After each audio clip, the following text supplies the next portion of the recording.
The movie starts in a futuristic Japanese society. The government has implemented a complex nationwide rule named the Red Threads of Science. According to this rule, when a person turns 16, they are assigned a romantic partner by the government. The partners are chosen after extensive research about both parties, like their hobbies, habits, families, and so on. The main aim of the law is to encourage successful marriages and combat increasingly low birth rates, which are threatening a lack of manpower in Japan. Over the years, the system has proven to be fruitful, as almost 100% of government-arranged marriages are successful in producing offspring and are less likely to get divorced. The only drawback of the law is that people sometimes fall in love before they turn 16 and do not want the government to interfere with their love life. In such cases, those who disobey the arrangement face penalties and get less privilege as citizens. The protagonist of the film is a cheerful high school girl named Aoi. She is about to turn 16 in a day and is super excited about finally getting to meet the love of her life. All her friends are also thrilled for her, as they have been eagerly waiting to turn 16 for as long as they can remember. Today, at 12 at night, Aoi will get a federal notification containing all basic information about her chosen one. She cannot wait for the notification and is on her feet the entire day. While returning home, Aoi meets her childhood best friend, Yuto. The girls in the school fawn over him since he is one of the best-looking students. However, Yuto doesn't take any interest in them because he is in love with Aoi. He has frequently tried to confess his feelings but has always backed off because he is too shy. He is happy being her best friend, but now that she is about to find someone to love, Yuto is worried that their friendship will fall apart. As they chat about different things, Yuto teasingly mentions that she was his first kiss. The scene goes into a flashback when the two were still in elementary school. At an annual program, Yuto got the role of the prince. However, Aoi was assigned a wildflower. She wanted to be the princess so badly that at the climax of the drama, she pulled Yuto and kissed him. They still laugh about the incident to this day. In the following scene, Aoi, her parents, and her uncle are having a birthday dinner at her house. Even Aoi's parents are excited about the notification, which is scheduled in only a few hours. Aoi's parents also met through the government program, but her uncle is still unmarried. It has always been a topic that no one likes to talk about, so Aoi doesn't dig into it.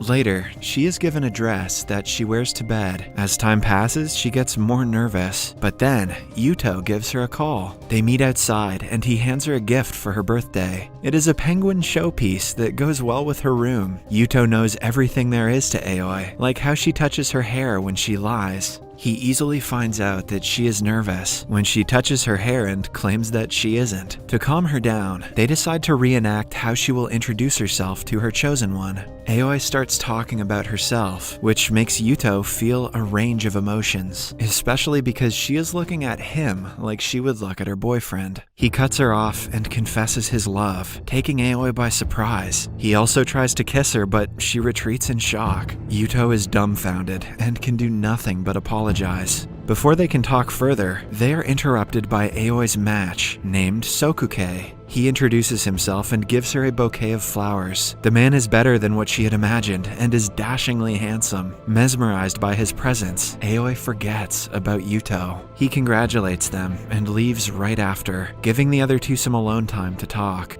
Aoi turns towards her Prince Charming in excitement, but he names a time and place before turning around and leaving abruptly. The poor girl questions if she is dreaming before returning home. They meet at the said place the next day, which turns out to be a fancy restaurant. We find out that Sokuke's father is the chairman of a big hospital, and Sokuke is supposed to inherit the wealth and position someday. He is also looking to go to med school. He is smart and ambitious, but not so big on conversation. Aoi continues talking to cut the awkwardness, but a while later, Sokuke stops her. He pulls her outside, making her blush because of their joined hands. Sokuke then asks her who Yuto is, but cuts her off before she even answers. He doesn't care what kind of girl Aoi is, and thinks of their relationship as a societal formality. Hence, even if she has more guys she is interested in, it doesn't bother Sokuke. Aoi tries explaining that she is nothing like that, but Sokuke cuts her off again.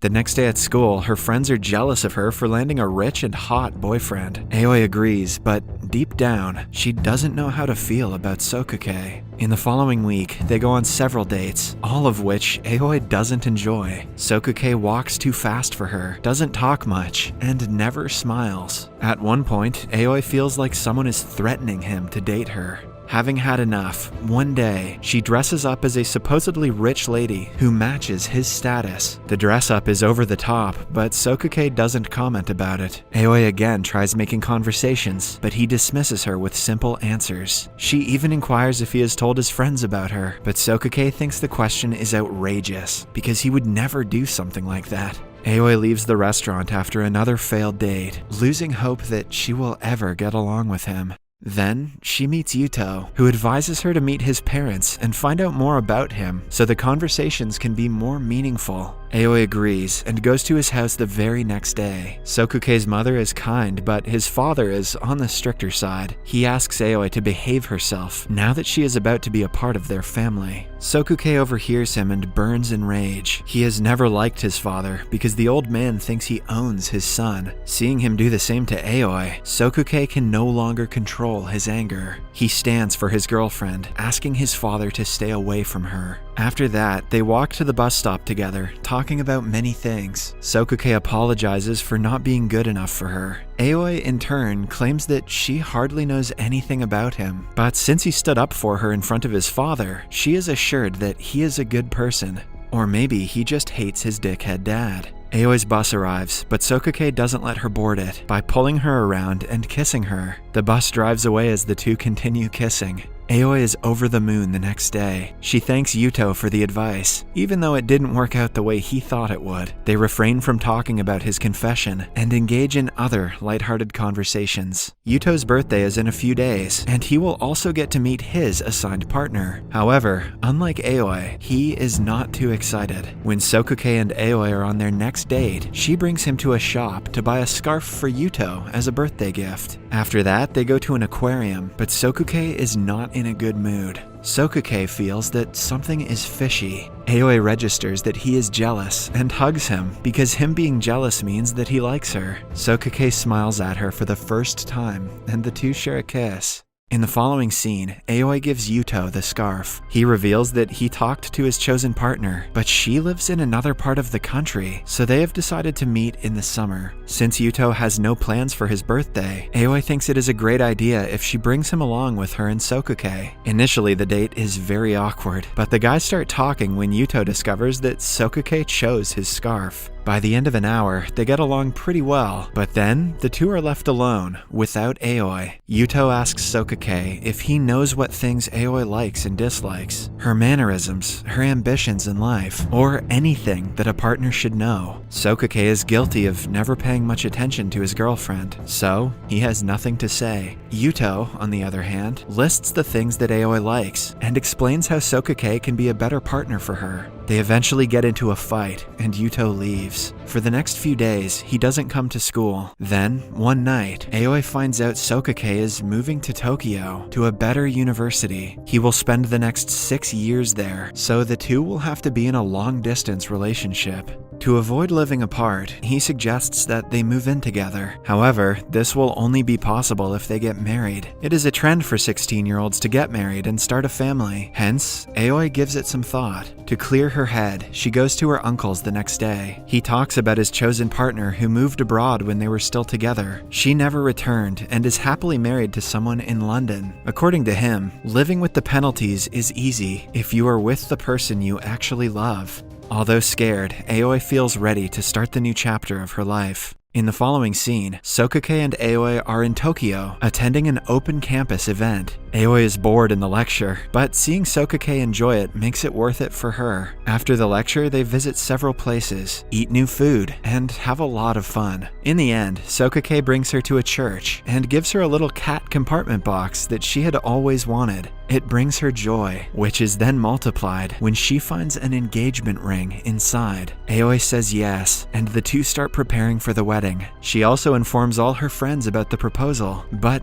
a part of her still feels empty because of Yuto's absence. Elsewhere, Yuto gets the wedding invitation through the mail, but doesn't react to it. It is the week leading up to the wedding, and Aoi has a lot of work to do, but the thought of her best friend never leaves her mind, as she misses Yuto terribly. Moreover, she and Sokake have their first fight, when he refuses to let her talk to his parents and maintain a good relationship with them. Aoi gets that he doesn't like his father, but she wants to form a connection with his parents on her own as well. Sokake refuses to listen and shuts her down whenever they have a conversation about his parents. The expensive dinner dates soon turn boring as they figure out that they do not have many things in common. One day, Aoi goes to Sokake's father's hospital and talks to him about the wedding. The meeting goes seemingly well, as he has finally started to respect boundaries. While leaving the premises, Aoi notices Sokake walking towards his father's office and follows him. She overhears him begging his father to write a recommendation letter for a friend in need.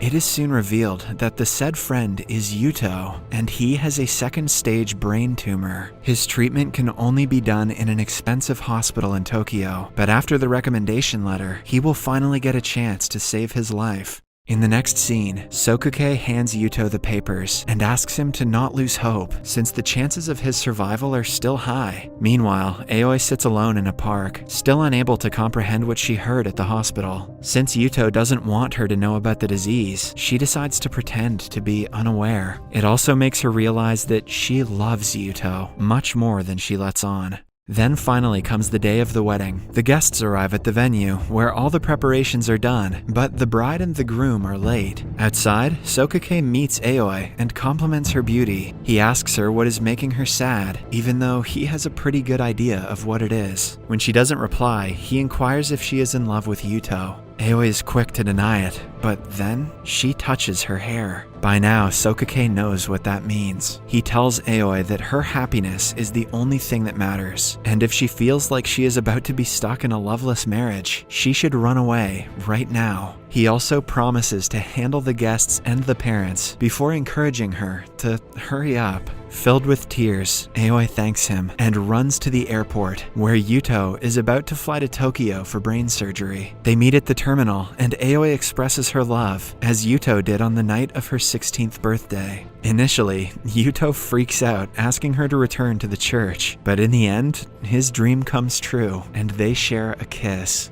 Leave a like if you're like me, and you're really glad this movie didn't end with Yuto's death. Subscribe for more videos like this, turn on notifications, and leave a like to help the channel out. Thank you for watching.